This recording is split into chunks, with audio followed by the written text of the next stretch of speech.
Hey preparedness people, it's Cynthia from the Biggs Prep. While I'm doing my meal prep, I just kind of wanted to go over the meat and potatoes of last night's live stream. So what we talked about last night, I still have my notes. We talked about the farming crisis and how basically 20% of our crops in the Midwest go out by boat and 20% go out by rail. And 60% go out by 18-wheeler or diesel truck. And then we talked about how diesel is on a shortage, DEF is on shortage, parts are on shortage, and also the new California law about the drivers and the trucks. Drivers have to be part of an actual company and not a 1099. They also have to have a truck newer than 2015. Should have got the pan out before I started talking. Anyway, so we've got the DEF shortage. We've got all of the shortages. We've got the parts shortage for 18-wheelers. We have a driver shortage. A lot of the drivers are retiring, and there were some really great comments about how some people's family members were getting out of trucking due to the conditions, and I totally can agree with that. We talked about the buyout of American farms by Chinese companies and other companies that do not have our best interest at heart. That's kind of a thing that I've been keeping my eye on for quite a while now. And Mr. Gates also seems to have a proclivity for farmland recently. And Smithfield is bought by China, and most of their output at this point is going to China. The perishability of the just-in-time ordering system and the just-in-time produce, where they pick it in the field and process immediately and send out to the grocery stores as soon as they can, and how the produce has just been so lacking lately in pretty much everybody's store. There were a lot of great comments, which good comments, but not so good in the scenarios. Just-in-time ordering system is a real disadvantage when it comes to our produce, because they're having to wait longer to ship it. The produce is coming in really yucky. And let me know in the comments down below if you have seen a decline in produce quality, because I sure have. And then I shared that at my Aldi this past week, they had maybe 5 or 6 bags of 2-pound carrots, and they were completely slimy and disgusting. So I actually purchased baby carrots, which I never buy, for 95 cents a pound. And we had to just rock on with those. And if you like baby carrots, that's fine. I don't have anything against them. I just normally buy regular carrots. Lori at Lori's Thrifty Pantry Kitchen, she has a brand new channel, and she said that her guinea pig is starting not even to eat the produce that she's bringing home, like there's something wrong with it. And animals tend to know that stuff way before we do. So where we had the big glut of containers sitting at our ports, now all of those containers need to go back to wherever it is that they came from. We're not able to get a premium for those going back. And because a lot of our factories and things like that are shut down, we honestly don't really have anything to export, in that amount to where we would be getting all of those containers back over to wherever it is that they came from. Contracts being canceled due to force majeure. That's a big thing that's coming up. I think you'll see more of, to be honest.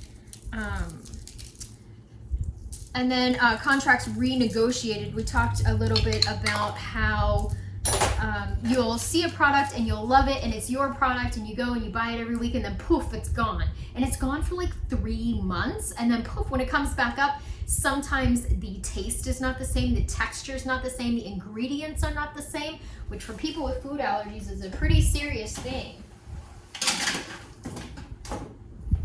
And then the price is obviously not the same either, because those contracts have been renegotiated. Well, just let yourself in there, Miss Thing. We talked about overall inflation and how nobody thinks it's 8%. And also that war, there's always the war card, and Gerald Celente says that when all else fails, they take you to war, and I think they're running out of stuff to throw at us at this point. The New York Times actually said that Russia allowed Ukraine to start shipping grain again. That was super important because the next day they actually bombed and took back that new thing where they were going to let everybody ship out stuff.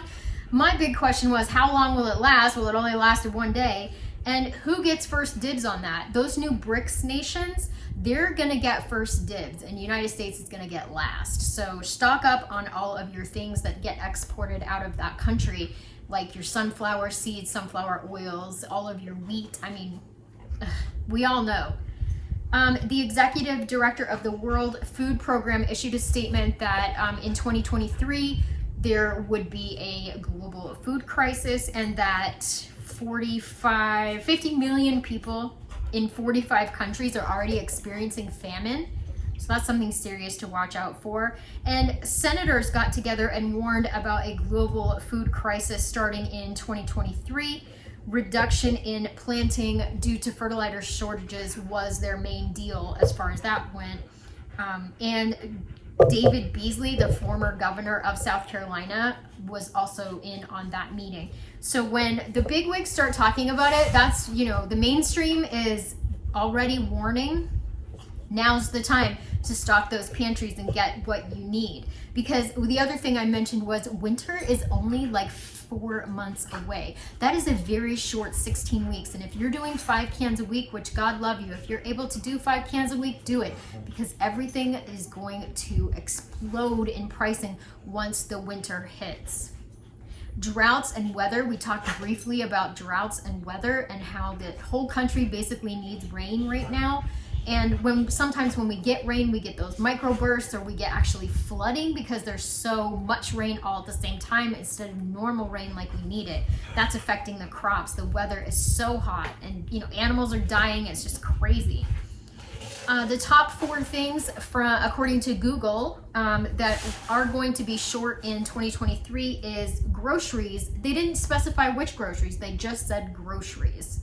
Aluminum and metals, chips and computer parts, and then feminine products like tampons and things like that. And Linda at Linda's Proper Kitchen made sure to mention that anything with cotton and Nene's Prepping Kitchen also chimed in with her video about oh my goodness, the dogs are fighting on my tripod. Dogs. Why? So Nene over at Nene's Prepping Kitchen had a really informative video about shoe shortages as well. So if you need shoes, feminine products, or anything with cotton, that includes underwear, bras, like all of it. Now is the time to get it, because next year we may not be able to. And then I took a brief note here about the 2015 trucks and the depth sensors. So I hope you got something out of this video. That was the meat and potatoes. I had some fantastic comments, and anytime you would like to join into the live broadcast, it is Saturdays at 8 Eastern Standard Time, and that's something that I'm going to keep up for as long as I can. If you have any questions for me, even if they don't relate to this topic, please leave them in the comments on any of my videos down below. I'm going to take the last 15 minutes of every live broadcast and answer all of the questions that come into my channel.